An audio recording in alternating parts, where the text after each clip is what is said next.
Are you absolutely sure reality is what you think it is? I only ask because most people answer that question far too confidently and then spend the rest of their lives wondering why life never behaves the way they expect.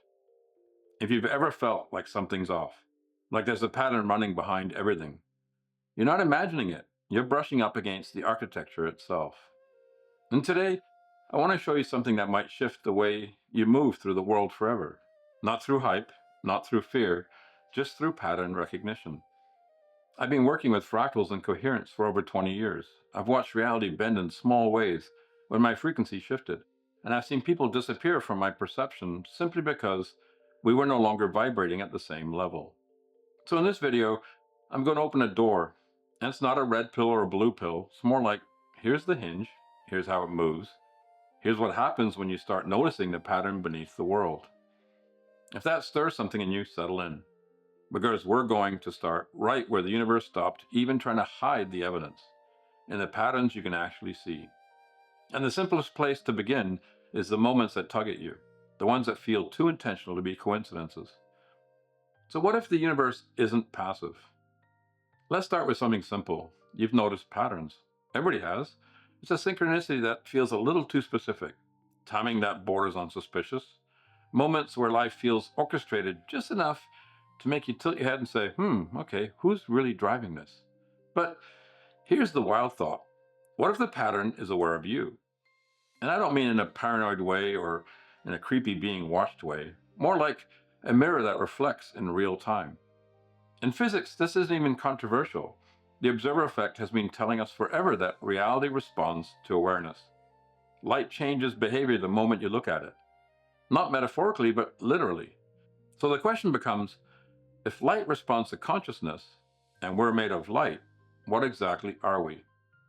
To answer that, we need to zoom out just a little, not philosophically, but visually, because the universe has left clues everywhere. And the first clue is something nature repeats so consistently, it almost borders on a confession. Why does everything look the same? Let me show you something nature does that should be in the original red pill, and that is fractals. Zoom into a coastline, same pattern. Zoom out, same pattern. Tree branches, lightning bolts, river deltas, your lungs, your circulatory system. It's all the same geometry. And once you see that repeating structure in the physical world, you can't unsee it in the emotional world, the psychological world, and the spiritual world. Life doesn't repeat because you're stuck. Life repeats because reality is fractal. If you don't change the root pattern, the branches don't magically sprout in a new direction. You're not failing, you're simply repeating the geometry you've been broadcasting. And that geometry, it isn't just around you, it's inside you, especially in the one place people never think to look, their own consciousness. Because once you look inward, the same pattern shows up in a way that's impossible to ignore. What if your thoughts have geometry? Now here's where things get strange. Consciousness behaves exactly like a fractal. Thoughts loop in repeating patterns until you shift the underlying state. Old stories resurface in different people. Lessons repeat at different magnifications, big versions, small versions, tiny micro versions. That isn't a physiological accident, it's fractal recursion. The universe is basically whispering, you'll keep seeing this pattern until you embody its next iteration. Your system isn't misfiring, it's simply recursive. It deepens the pattern until you consciously evolve it. And to understand why this matters, we need to look at how deeply reality listens.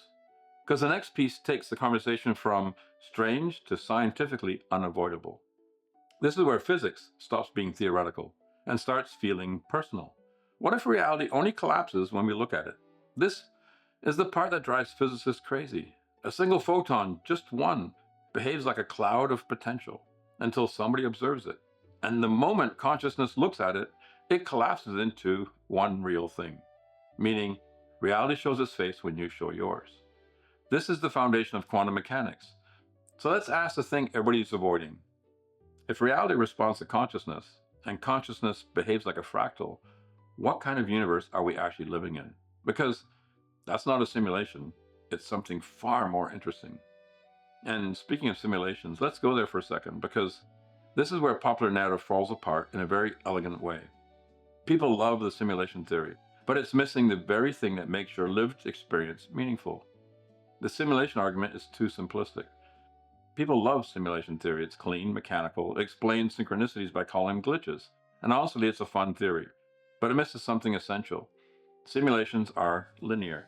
They need programmers. They need hardware. They run on code. Fractals don't need any of that. They're self-governing, self-evolving, self-similar at every scale. In other words, a fractal universe doesn't need a programmer because it is the programmer. It updates because consciousness updates. You shift, your reality shifts. Not symbolically, literally. And speaking of reality shifting, let me show you something that happened to me that I still can't fully explain but can absolutely verify. Why some people experience the same reality completely differently. This is something I've seen play out in ways that were impossible to ignore. We all know this phenomenon. Two people go to the very same event, stand in the same room, hear the same music, feel the same atmosphere, and walk away with two very completely different realities. One person's inspired, nourished, energized. Another is overwhelmed, drained, or even horrified. It's not the event, it's the internal state they arrived with. Reality isn't broadcasting the same to everyone. It's interpreted through the frequency you're coherent with. And sometimes the universe gives you moments that make this painfully obvious. I remember years ago driving through Toronto for whatever reason, or maybe for every reason. I let myself slip into a frequency of anger and frustration. I was ranting at the windshield like it owed me answers. And in the very moment I was spiraling into that incoherence, a car coming the opposite direction launched a stone straight at my windshield. Huge bang. Crack right across instantly. And it shocked me out of that state so quickly I knew exactly what had just happened. Not metaphorically, not symbolically. I had just watched my internal state collapse, a probability into something very, very specific. And here's the part that stayed with me. There were so many other cars on the road, but the only windshield that shattered was mine. It was a clean demonstration of something most people only talk about. Your frequency doesn't just color your experience, it actually selects it. This doesn't mean we're manifesting everything. Life is more nuanced and mysterious than that. But coherence shapes reality, and incoherence shapes it too. Sometimes gently, sometimes abruptly. It reminded me of dimensionality. A two-dimensional being can't perceive a three-dimensional one unless it intersects its plane. A three-dimensional being can see all of the two-dimensional world at once. Higher coherence isn't about superiority, it's about perspective. You can perceive more, you can access more, respond to more. And incoherence collapses that perspective down to something narrow and reactive. So when we talk about frequency splits, we're not talking about two worlds tearing apart. We're talking about perception. We're talking about experiential timelines. And at the center of it all is this quiet, almost unsettling truth. You don't experience reality as it is. You experience the reality your state allows you to perceive. So let's clear the noise and talk about what's actually happening. The world isn't splitting, perception is. There's a lot of chatter online about a 5D shift or a planetary split where half the people ascend and the other half get stuck. Let's ground that fantasy for a second. There's no physical split, there's no cosmic sorting hat. What you'll see instead, and what you're already seeing, is a perceptual split. Those who live coherently, heart-based, present, aware, will inhabit one version of reality. Those who stay in ego mode, reactive, fear-driven, chaotic, will inhabit another. The worlds overlap physically, but perceptually they're miles apart. And this is why someone deeply anchored in fear can't understand somebody anchored in coherence. It's not a moral gap, it's a frequency barrier. You're not better, and they're not wrong. You're simply tuned to different channels. And to understand why these channels exist at all, we need to zoom out into a larger field that we've all been swimming in. And this is where personal experience meets the architecture of consciousness itself. We're not passengers, we are individual nodes. Carl Jung called it the collective unconscious. Physics calls it the quantum field, and mystics call it the Akashic. I call it the living fractal.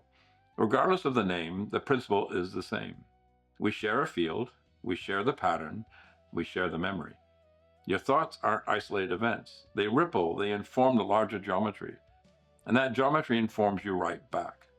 You're not living in a universe, you're living as one of its repeating nodes. And this is why you feel deja vu. This is why intuition hits before logic. This is why your dreams sometimes bleed into waking life. It's not magic, it's coherence through the field. And once you understand you're part of that field, the next question becomes unavoidable. Because once you know the field responds to your tone, everything changes. You don't manifest, you tune. People misunderstand manifestation. They think it's about making something happen. It's not.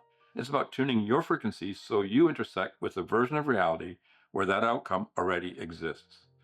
This isn't a manifestation sticker pack, it's quantum probability.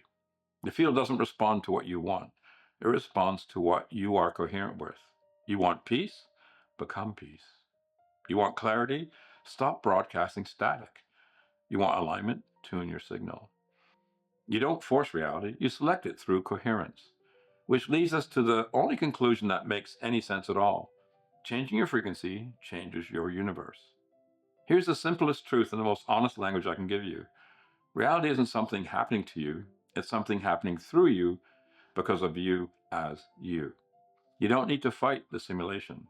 You don't need to escape it. You don't need to transcend anything. You only need to become coherent with a version of yourself that already remembers how reality works. Because the moment you become coherent, the right people show up, chaos stops resonating, synchronicity increases, life feels designed instead of random, and you finally experience what Rumi meant when he said, "What you seek is seeking you." In a fractal universe, that's not poetry, that's physics. If this resonates, stay with me. This is just the first doorway, and there are many more, and each one takes you deeper into coherence, deeper into clarity, deeper into reality as it actually is. If this made something you stir, wait until you see what's next. Thank you. Love and light.